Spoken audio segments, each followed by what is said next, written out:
Alors moi, je suis Virginie Durezoy, je suis executive coach chez Nextmove depuis 2 ans. Je fais du coaching individuel, du coaching d'équipe et de l'outplacement pour les cadres dirigeants et les dirigeants dans les entreprises.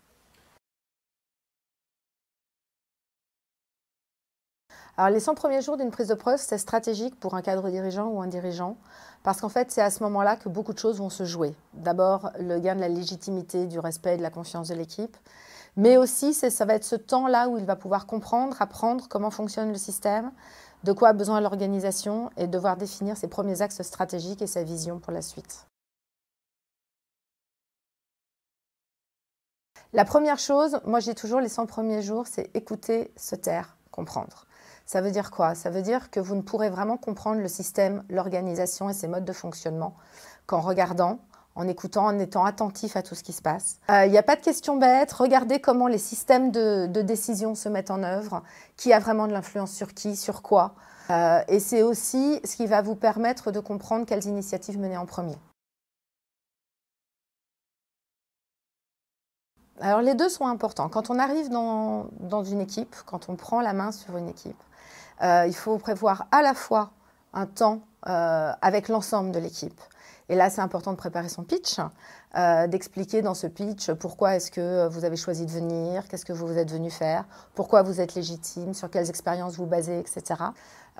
Et puis, il est important d'ajouter à ce temps commun des one-to-one, des moments en tête-à-tête, et il va y en avoir plusieurs. Il y a vraiment les premiers qui sont assez informels au final, où c'est plus pour faire connaissance, sentir aussi où elle se positionne par rapport à votre arrivée. Parce que quand un dirigeant arrive dans une équipe, ça crée des changements, ça crée des bouleversements. Vous allez avoir ceux qui vont tout de suite embarquer avec vous, puis ceux qui ne vont pas encore l'être, qui vont avoir besoin d'un peu plus de temps. Ces premiers one-one vont vous permettre de mesurer ça. Alors, il y a d'abord les priorités qui vous auront été fixées dans le cadre de votre mission et de votre job. Donc, normalement, vous avez déjà un certain nombre de responsabilités qui doivent être tout ou partie de vos priorités. Donc, c'est déjà la première base. La deuxième base, c'est dans vos discussions avec l'équipe, vous allez aussi comprendre de quoi eux ont besoin, de quoi l'équipe a besoin. Donc, ça doit être aussi une des premières priorités. Et puis après, si on veut définir plus spécifiquement vos priorités stratégiques à court, moyen et long terme, moi, j'utilise beaucoup le 7S de McKinsey, qui est finalement quelque chose qui vous permet de regarder 7 axes de gouvernance d'une entreprise et qui va vous permettre de vous assurer qu'ils doivent tous être alignés. Et celui qui va être discordant, c'est celui-là sur lequel il faut travailler en priorité par rapport à votre objectif à vous et votre mission, bien évidemment. L'historique est important aussi. Ne jamais négliger l'historique d'une entreprise.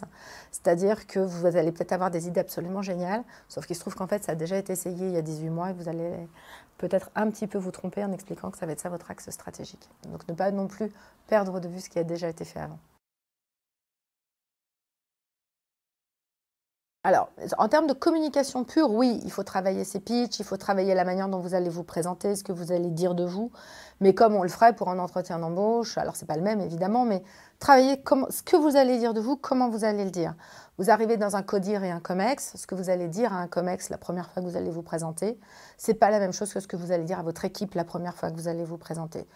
Indépendamment de ça, je pense qu'il y a une question de posture. Quand on arrive dans une équipe, quand on arrive dans une boîte, qui est à la fois d'avoir l'assertivité que vous confère le fait d'avoir été choisi pour le poste, et en même temps, il faut avoir une posture assez humble, très à l'écoute, et je pense que c'est ça aussi qui joue dans la manière de communiquer. Je pense qu'il y a plusieurs défis. Le premier, c'est s'assurer justement de bien comprendre où en est chaque membre de son équipe par rapport à son arrivée.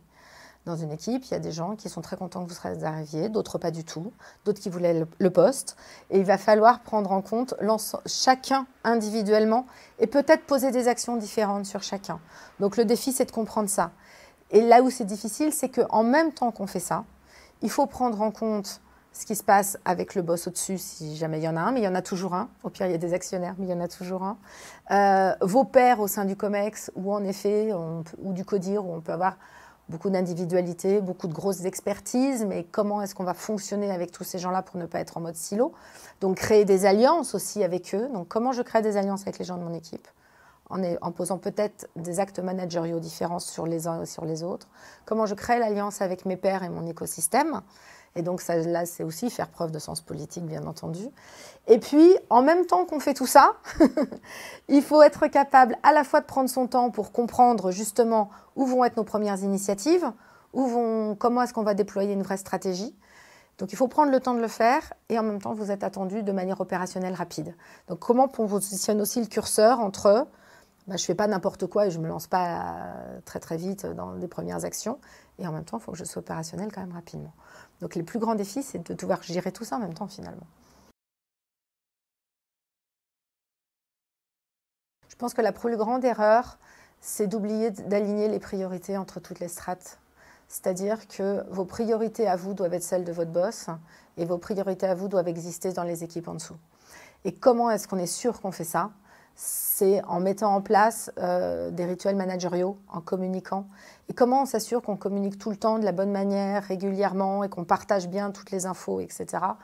Selon moi, c'est en mettant en place des rituels managériaux. Donc comment est-ce qu'on s'assure qu'on a des points de rencontre réguliers?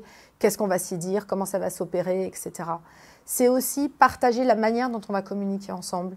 C'est quoi les meilleurs canaux de communication? Chez tout le monde, ce n'est pas la même chose. C'est quoi les bons moments pour s'appeler, pour se dire quoi, etc.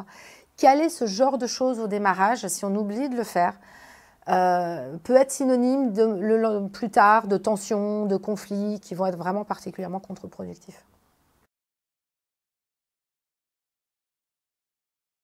Je dirais, est-ce que vous sentez que l'équipe est derrière vous? Est-ce que l'équipe vous montre qu'elle est derrière vous?